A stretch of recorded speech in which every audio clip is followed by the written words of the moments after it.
In this series of recordings, we'll be going through all the different options that we have for creating a drill geometry.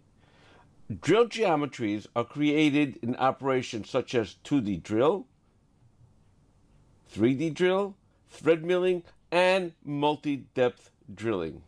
Now, what exactly is a geometry that is known as a drill geometry?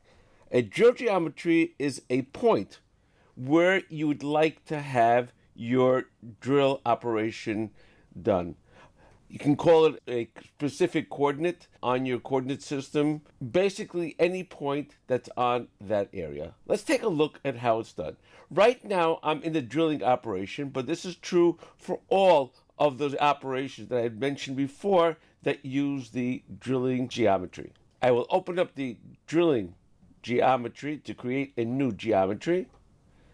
And you'll note we have a section here called select and unselect, and then all the different types of picking options and the different filters. Now, the most popular, and that's why this is here as this default, is called multi-position. What is multi-position? Multi-position is very simple. If I click on a surface, it will take every single hole that is on that surface. Click on undo.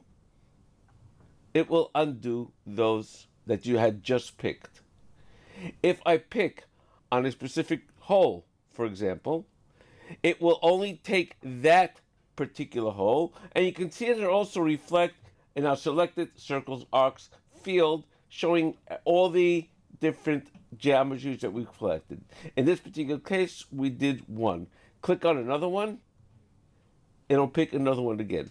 If I click again on the surface, it will not re-pick those, but it will include those in the ones and add the other ones that are inside this particular selection.